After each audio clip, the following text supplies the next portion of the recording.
history remembers me before I was president, it shall only remember a fraction of the truth. And hell will follow me.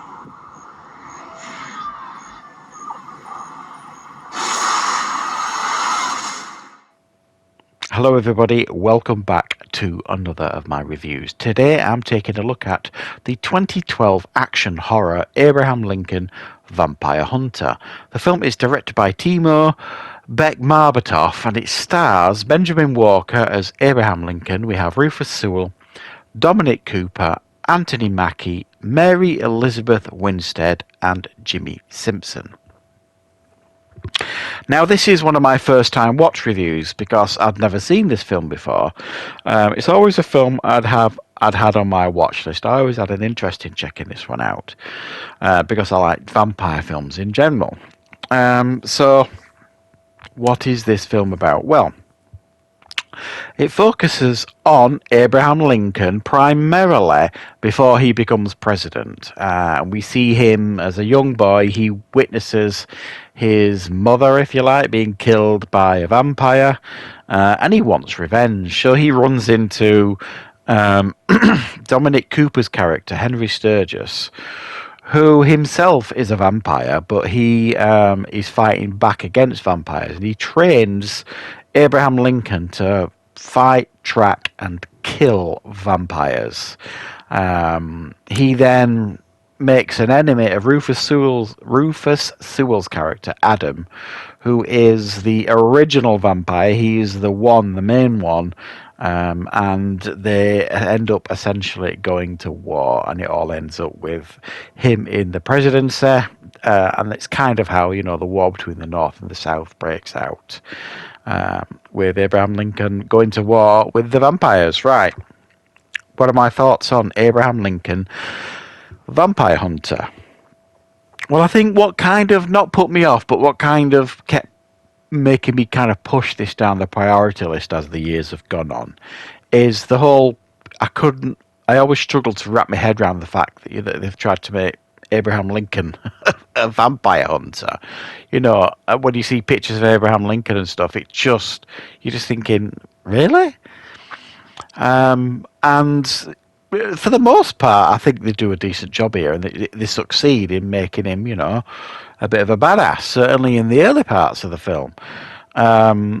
His weapon of choice is an axe, and then he kind of melts silver on the end of it so that it kind of helps behead the vampires and stuff. And the action scenes and all that kind of stuff work quite well, as some of the early scenes with him tracking and killing vampires are quite fun to watch. I think the bit at the beginning when he's trying to track the vampire that killed his mother, and he gets drunk, and he thinks he's killed the person. I mean, at that point, he doesn't understand what vampires are or even know if they exist. He just knows that this person or thing killed his mum. And then, when this vampire kind of comes back and attacks him and he's saved by Dominic Cooper, it's all pretty good and pretty thrilling. And I'm not going to lie, I really quite enjoyed this film. And then it starts getting silly. There's a sequence in the film where he's chasing down this same vampire again, and he's fully trained up by this point as a vampire killer. And he's kind of climbing over a stampede of, I think it's horses. So imagine the scene.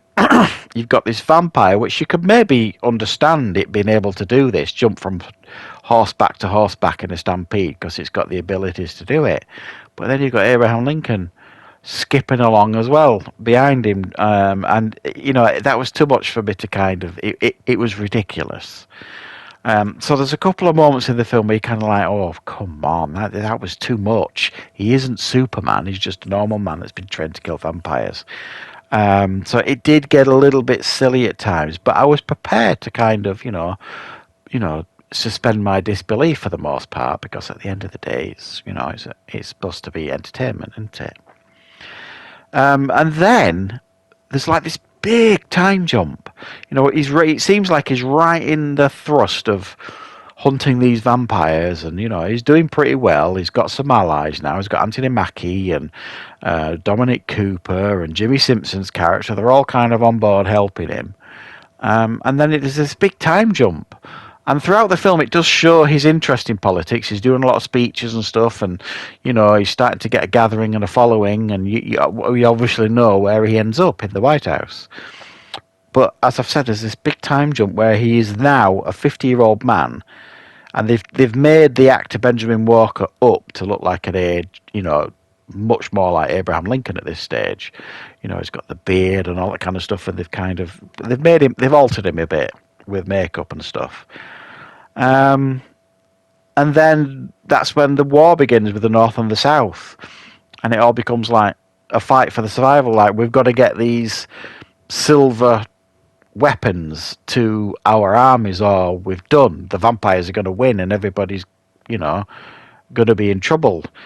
So there's this whole sequence of them fighting on a train and stuff, and it's just like, again, I just didn't buy it. I'm like, you mean, hang on, so we followed you when you were a young man fighting the vampires, so let's say, for argument's sake, when you're about 25, and then it just jumps forward this massive leap. So what was he doing for 25 years or 20 years or even 15 years?